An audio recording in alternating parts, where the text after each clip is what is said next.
पर्यावरण के प्रहरी साइकिल चलाकर देश भर में दे रहे पर्यावरण संरक्षण का संदेश। 491 दिन पहुंचे पन्ना। ऑक्सीजन, पानी और अन्य तीनों रत्न हो रहे दूषित, इन्हें बचाना हमारा दायित्व।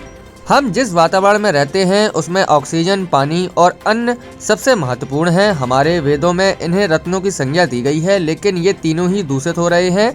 इन सबके प्रति हमें संवेदनशील होने की आवश्यकता है। इनको दूषित करने में प्रत्यक्ष अप्रत्यक्ष हमारी भी कहीं न कहीं भूमिका है। ऑक्सीजन की कमी हम सबको देखने को मिली। हमारे पास जितना भी धन था, कोरोना काल में काम नहीं आया। एक एक ऑक्सीजन सिलेंडर के लिए लोग भटकते रहे।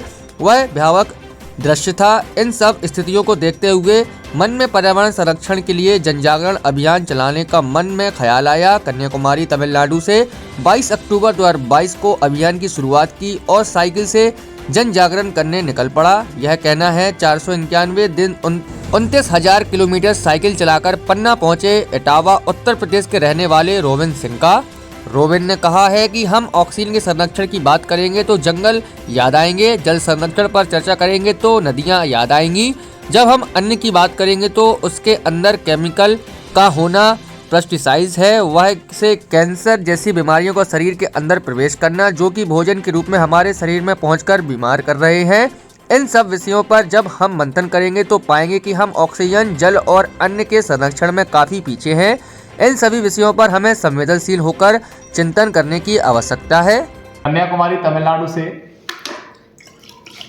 ग्रीन इंडिया मूवमेंट पर्यावरण संरक्षण जन जागरण अभियान प्रारंभ किया था।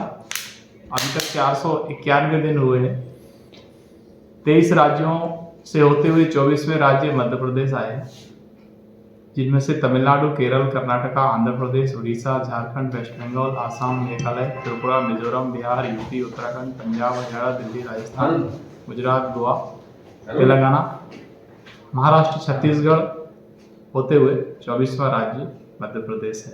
11 मार्च 2024 को इस जन जागरण अभियान के प्रथम चरण का समापन भोपाल, मध्य प्रदेश की राजधानी में होना सुनिश्चित हुआ। पर्यावरण के संरक्षण के विषय को लेकर के आज के युवाओं के साथ चर्चा और संवाद करते हैं। इसमें विश्वविद्यालय और महाविद्यालय प्रमुख रूप से होते हैं। उनके सभी शिक्षार्थियों के साथ ऑक्सीजन, पानी और शुद्ध अन्न के विषय को लेकर के चर्चा होती है। ये तीनों ही रत्न हैं। इन तीनों रत्नों को हम दूषित होते हुए देख रहे हैं और दूषित करने में अपना कुछ ना कुछ योगदान तो कर ही रहे हैं। तो हमें इन सब के विषय में संवेदनशील होकर के चिंतन करने की आवश्यकता है। तो ऑक्सीजन के संरक्षण की बात करेंगे तो हमें जंगल याद आएंगे। जल के संरक्षण की बात करेंगे तो नदियों का हमें स्मरण आएगा। नदियों की स्थिति परिस्थिति क्या है हम सबको समझ में आएगा।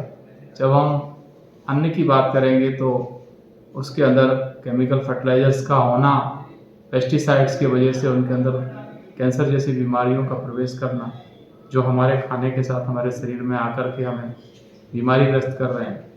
तो इन सब विषयों पर जब हम चर्चा करेंगे तो निश्चित रूप से हम पाएंगे कि हम इनके संरक्षण के प्रयासों में काफ़ी पीछे हैं।